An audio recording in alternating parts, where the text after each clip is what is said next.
നിയമനിർമ്മാണ subject committee report ചെയ്ത പ്രകാരമുള്ള 2024 കേരള പൊതുവിൽപ്പന നികുതി ഭേദഗതി ബിൽ ധനകാര്യ വകുപ്പ് മന്ത്രി Shri K N Balagopal subject committee report ചെയ്ത പ്രകാരമുള്ള 2024 പൊതുവിൽപ്പന നികുതി ഭേദഗതി ബിൽ പരിഗണനയ്ക്കെടുക്കുന്ന ഉപക്ഷ അവതരിപ്പിക്കേണ്ടതാണ്. സബ്ജക്ട് കമ്മിറ്റി റിപ്പോർട്ട് ചെയ്ത പ്രകാരമുള്ള 2024 കേരള പൊതുവിൽപ്പന നികുതി ഭേദഗതി ബിൽ പരിഗണനയ്ക്കെടുക്കണമെന്ന ഉപക്ഷേപം ഞാൻ അവതരിപ്പിക്കുന്നു. സഭയിൽ പ്രതിപക്ഷ പ്രതിഷേധം തുടരുകയാണ്. സ്പീക്കറുടെ മുന്നിൽ ഡയസിന് മുന്നിൽ സ്പീക്കറെ മറച്ച് ബാനർ പിടിച്ചാണ് പ്രതിപക്ഷത്തിന്റെ പ്രതിഷേധം. തുടർച്ചയായി ഈ സഭാ നടപടികൾ സ്തംഭിപ്പിക്കുകയാണ്. പക്ഷേ ഇപ്പോൾ നിയമ നടപടികളിലേക്ക് പരിഗണന രണ്ടാം വകുപ്പ് ഇനി പറയുന്ന വിധത്തിൽ അവതരിപ്പിക്കാവുന്നതാണ്.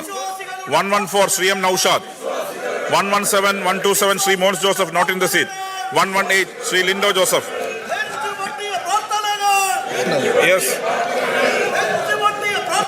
മിനിസ്റ്റർ, ഇത് വളരെ പ്രധാനപ്പെട്ട ഒരു ബില്ലാണ്. ഞാൻ അതിന്റെ വിശദാംശങ്ങൾ പറയുന്നില്ല, നമ്മൾ കഴിഞ്ഞ ദിവസം സംസാരിച്ചിരുന്നില്ല. പക്ഷേ കേരളത്തിലെ കൃഷിക്കാരാകെ ആവശ്യപ്പെട്ട ഏറ്റവും പ്രധാനപ്പെട്ട ഒരു കാര്യം, അവരുടെ പച്ചക്കറി ഉൽപ്പന്നങ്ങൾ, പഴവർഗ്ഗങ്ങൾ തുടങ്ങിയത് വേസ്റ്റായി പോകുന്നു. അത് വൈനുണ്ടാക്കാനും അതിന് ഹോർട്ടി വൈൻ എന്ന നിലയിൽ ഉണ്ടാക്കാനും അതിന് നികുതി ഘടന വേണമെന്നും പറഞ്ഞ ഒരാവശ്യമാണ് സാർ ഇതിൻ്റെ ഭാഗമായിട്ട് നമ്മൾ ഈ അമെൻമെൻറ്റ് വഴി വരുന്നത്. സർ, കേരളത്തിലെ എല്ലാ വിഭാഗം ആളുകളും ഏറ്റവും കൂടുതൽ പഴവർഗ്ഗങ്ങൾ ഉൽപ്പാദിപ്പിക്കുന്ന, പച്ചക്കറി ഉൽപ്പാദിപ്പിക്കുന്ന സംസ്ഥാനത്ത് അതിന് വില കിട്ടുന്നില്ല എന്നും അത് പെരിഷബിൾ കമ്മോഡിറ്റി എന്ന നിലയിൽ പെട്ടെന്ന് ചീത്തയായി പോകുന്നത് പരിഹരിക്കാനും വേണ്ടി കൊണ്ടുവന്ന ഒരു ബഡ്ജറ്റ് 2023 ബഡ്ജറ്റ് സ്പീച്ചിലും തുടർന്നും എടുത്ത നടപടികളുടെ ഭാഗമായിട്ടാണ് വരുന്നത്. അതിൻ്റെ ഒരു നികുതി നിർദ്ദേശം ഇതിന് വരുന്നാണ്ട് ഹോർട്ടി വൈനകത്ത് വരുവാണ് സാർ. സാർ, ഇത് അങ്ങേറ്റം വിഷമകരമായ കാര്യമാണ് പ്രതിപക്ഷം ചെയ്യുന്നത്. ഒന്ന്, പ്രതിപക്ഷ നേതാക്കൾ ഉൾപ്പെടെ ഇവിടെ ഇരിക്കുമ്പോൾ അവരുടെ അംഗങ്ങൾ വന്ന് വലിയൊരു ബാനർ വെച്ച് അങ്ങയുടെ മുഖം മറയ്ക്കുകയും കേരളത്തിലെ ജനങ്ങളിൽ നിന്നും ഈ ചർച്ചകളും ജനാധിപത്യ രീതികളും മറയ്ക്കാൻ വേണ്ടി അവർ ശ്രമിക്കുകയാണ്. പക്ഷേ ഇത്തരം ബാനർ കൊണ്ട് മറയ്ക്കാൻ പറ്റുന്നതല്ല സാർ ഈ നാട്ടിലെ സത്യസന്ധമായ കാര്യങ്ങൾ. സാർ, ബഹുമാനപ്പെട്ട ഹൈക്കോടതി പറഞ്ഞ ഒരു കാര്യത്തിന്റെ അടിസ്ഥാനത്തിൽ ഗവൺമെന്റ് ആ കാര്യത്തിന് നിലപാടെടുത്ത് ഹൈക്കോടതി ഒരു പ്രത്യേക ഇൻവെസ്റ്റിഗേഷൻ ടീമിനെ നിശ്ചയിച്ച് അതിനപ്പുറം വേറെ എന്ത് കാര്യം സാർ? ഇത് പുറത്ത് RSSും BJPയും അകത്ത് കോൺഗ്രസും കൂടി നടത്തുന്ന ഇടതുപക്ഷ ഗവൺമെന്റിനെതിരെയുള്ള നാടകമാണ് സാർ. ആ നാടകം പുറത്തിപ്പോ RSSകാരും BJPക്കാരും പല സ്ഥലത്തേക്കും ഇതുമായിട്ട് നടക്കുന്നുണ്ട്. നിങ്ങൾ ഒരുമിച്ചുള്ള ഒരു പ്ലാനിംഗ് ആണ്. ആ പ്ലാനിങ്ങിന് ഭാഗമാണ് സാർ. സുപ്രീം കോടതി വരെ പോയിട്ട് ചില കാര്യങ്ങളുമായിട്ട് ഇന്നലെ പോയല്ലോ. സുപ്രീം കോടതി വരെ പോയിട്ട് സുപ്രീം കോടതി എന്താ പറഞ്ഞേ? സുപ്രീം കോടതി പറഞ്ഞു ഫൈനടിക്കണമെന്ന് ചോദിച്ചാലും മെമ്പർമാരുണ്ടല്ലോ ഇവിടെ. സുപ്രീം കോടതി എത്രയോ കാലമായിട്ട് ഈ കാര്യം കാണിച്ചുകൊണ്ടിരിക്കുകയാണ്. സുപ്രീം കോടതി പോയിട്ട് സുപ്രീം കോടതി നിന്ന് ഇത് മേടിച്ച് തിരിച്ചു വന്നിരിക്കുകയാണ് സാർ. ഇത് ഒരു കോടതിയിൽ പോയി തോറ്റിട്ട് കോടതി പറഞ്ഞത് എന്തിനാണെന്ന് പറയുന്നത് സാർ? കോടതിയെ വെല്ലുവിളിക്കുന്ന തരത്തിലുള്ള സമീപനങ്ങളാണ് സാർ. കോടതിയെ വെല്ലുവിളിക്കുന്ന തരത്തിലുള്ള സമീപനമാണ്. നേരത്തെയും ഇത്തരം കാര്യങ്ങൾ ചെയ്യുന്ന തുടർച്ചയാണ് സാർ. ഇവിടെ വാചാലമായി സംസാരിക്കുന്ന അംഗങ്ങൾ കേരളത്തിലെ ജനങ്ങൾ കാണുകയാണല്ലോ. കേരളത്തിലെ സാധാരണക്കാരുടെ വരുമാനത്തിന് വലിയ മാറ്റം ഉണ്ടാകുന്ന ഹോർട്ടി വൈൻ ഉൾപ്പെടെ ഉണ്ടാക്കുന്ന കാര്യങ്ങൾ ചർച്ച ചെയ്യുന്നു. ഇനിയുള്ള ബില്ലുകളുണ്ട്. പാർപ്പിടം സംബന്ധിച്ച് ഏക പാർപ്പിടം എന്ന് പറയുന്ന ലോകത്ത് തന്നെ ഇങ്ങനെ ഒരു നിയമം ആദ്യമായിട്ട് വരികയാണ്. അതും ഇന്ന് വരികയാണ്. ഇതൊക്കെ ചർച്ച ചെയ്യുന്നത് ജനങ്ങൾ കാണാതിരിക്കാൻ വേണ്ടിയിട്ടല്ലേ?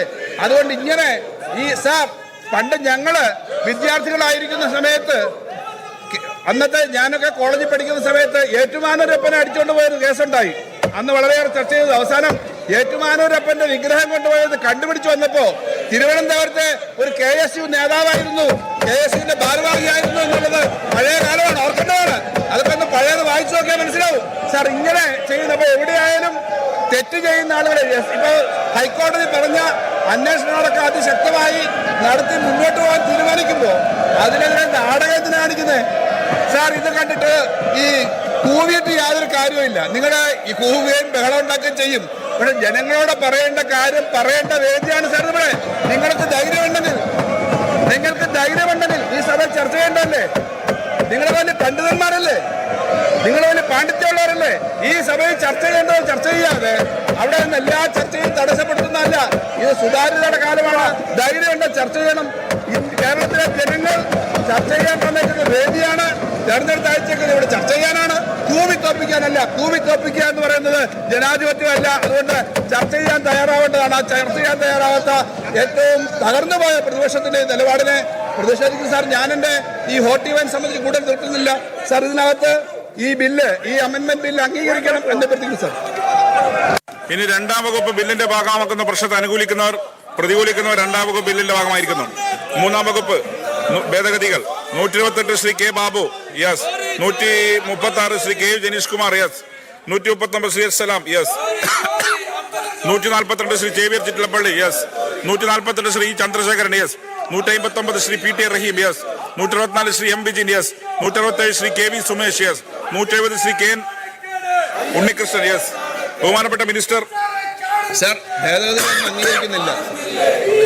ഇനി മൂന്നാം വകുപ്പ് ബില്ലിന്റെ ഭാഗമെന്ന പ്രശ്നം അനുകൂലിക്കുന്നവർ പ്രതികൂലിക്കുന്നവർ മൂന്നാം വകുപ്പ് ബില്ലിന്റെ ഭാഗമായിരിക്കുന്നു. ഒന്നാം വകുപ്പും പീഠികയും പേരും ഇനി പറയുന്ന ഭേദഗതി അവതരിപ്പിക്കാവുന്നതാണ്. 107 Shri D K Murali, yes. 111 Shri A C Moideen, yes. ബഹുമാനപ്പെട്ട മിനിസ്റ്റർ, സർ ഭേദഗതികളൊന്നും അംഗീകരിക്കുന്നില്ല. ഒന്നാം വകുപ്പും പീഠികയും പേരും ബില്ലിന്റെ ഭാഗമാക്കുന്ന പ്രശ്നത്തെ അനുകൂലിക്കുന്നവർ ഒന്നാം വകുപ്പ് പീഠികയും പേരും ബില്ലിന്റെ ഭാഗമായിരിക്കുന്നു. മൂന്നാം വായന ധനകാര്യ വകുപ്പ് മന്ത്രി ശ്രീ കെ എൻ ബാലഗോപാൽ 2024 കേരള പൊതുവിൽപ്പന നികുതി ഭേദഗതി ബിൽ പാസ്സാക്കണമെന്ന് ഉപക്ഷേപം അവതരിപ്പിക്കേണ്ടതാണ്. സർ 2024 കേരള പൊതുവിൽപ്പന നികുതി ഭേദഗതി ബിൽ പാസ്സാക്കണമെന്ന് ഉപക്ഷേപം ഞാൻ അവതരിപ്പിക്കുന്നു. ഉപക്ഷേപത്തെ പിന്താങ്ങേണ്ടതാണ്. ഇനി 2024 പൊതുവിൽപ്പന നികുതി ഭേദഗതി ബിൽ പാസ്സാക്കണമെന്ന് ഉപക്ഷേപത്തെ അനുകൂലിക്കുന്നവർ പ്രതികൂലിക്കുന്നവർ ഉപക്ഷേപം അംഗീകരിച്ചിരിക്കുന്നു. ബിൽ പാസ്സായിരിക്കുന്നു. ശബരിമലയിലെ സ്വർണ്ണമോഷണ വിഷയത്തിൽ പ്രതിപക്ഷം സഭയിൽ ശക്തമായ പ്രതിഷേധത്തിലാണ്. ശക്തമായി തന്നെ അവർ പ്രതിഷേധിക്കുന്നു. സ്പീക്കറുടെ മുഖം മറച്ച് ബാനർ ഉയർത്തിയാണ് നടുത്തളത്തിലിറങ്ങിയുള്ള പ്രതിഷേധം. ഇതിനിടയിൽ സഭാ നടപടികൾ വേഗത്തിലാക്കുകയാണ് സ്പീക്കർ.